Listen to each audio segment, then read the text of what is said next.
তিনটি জায়গায় আপনার স্ত্রীকে কখনোই একা ছাড়বেন না।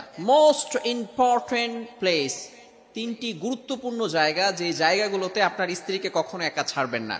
আমাদের সকলের এটা ভালো করে মনে রাখতে হবে এবং এই মেসেজগুলো আমরা আমাদের লাইফে অ্যাপ্লাই করার চেষ্টা করব।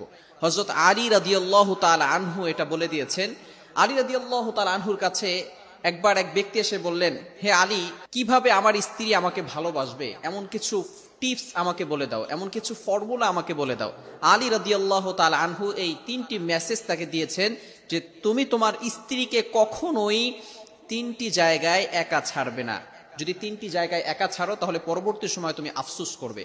আলী রাদিয়াল্লাহু তাআলা আনহু নিজে আমাদেরকে এই মেসেজগুলো দিয়েছেন। এক নাম্বার হচ্ছে, স্ত্রী যখন অসুস্থ হবে তখন আপনার স্ত্রীকে একা ছাড়বেন না। মোস্ট ইম্পর্টেন্ট সাবজেক্ট, খুবই গুরুত্বপূর্ণ বিষয়। আপনার স্ত্রী যখন অসুস্থ হয়ে যাবে, অনেক সময় স্ত্রীর অসুস্থ হয়ে যায়, কিন্তু কিছু স্বামী আছে স্ত্রীকে তোয়াক্কা করে না। সে যে অসুস্থ হয়েছে, সে যে সিক অবস্থায় আছে, অসুস্থ অবস্থায় আছে, তাকে যে কেয়ার করতে হবে, তাকে একটু দেখাশোনা করতে হবে, অনেক স্বামী এই দায়িত্ব পালন করতে চায় না। খবরদার, অবভিয়াসলি আপনারা এই দায়িত্বগুলো পালন করার চেষ্টা করবেন। স্ত্রী যখনই অসুস্থ হয়ে যাবে তখনই আপনি আপনার স্ত্রীকে সময় দিবেন। এই সময়টা আপনি আপনার স্ত্রীকে একা রেখে যাবেন না। আপনি আপনার স্ত্রীকে সময় দেন, আপনি আপনার স্ত্রীর একটু হেল্প করে দেন, সহযোগিতা করে দেন, একটু সেবা করেন। এই স্ত্রীকে যদি আপনি অসুস্থতার সময় দিতে পারেন, তখন স্ত্রীর অন্তরের ভিতরে আপনার সম্পর্কে এতটা ভালোবাসা বেড়ে যাবে যে স্ত্রী আপনাকে পাগলের মতো ভালোবাসবে। সবসময় চিন্তা করবেন আপনার স্ত্রীকে কখনো অসুস্থতার সময় একা ছেড়ে যাবেন না।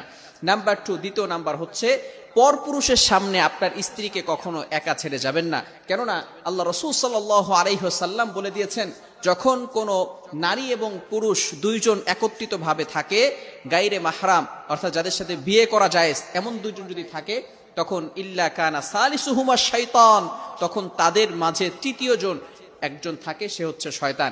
এই শয়তান তাদের ভিতরে কুমন্ত্রণা সৃষ্টি করতে পারে, যার কারণে তারা গুনাহের ভিতরে লিপ্ত হয়ে যেতে পারে। এজন্য আপনার স্ত্রীকে কখনো অন্যান্য যে পরপুরুষ আছে তাদের সামনে ছেড়ে যাবেন না।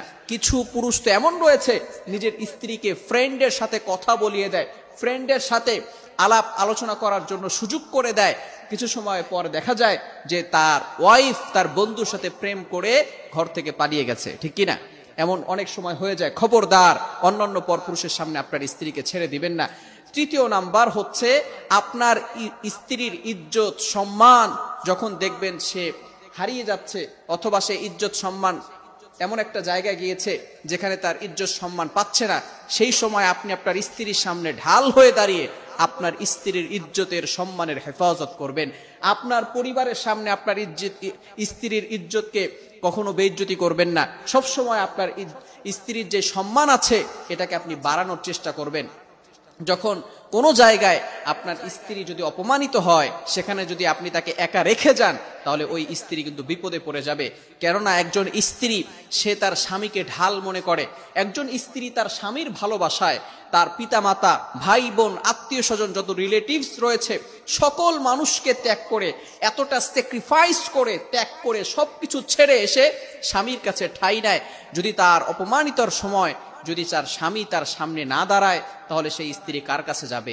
এজন্য এই সময় আপনি আপনার স্ত্রীকে কখনো একা ছেড়ে যাবেন না।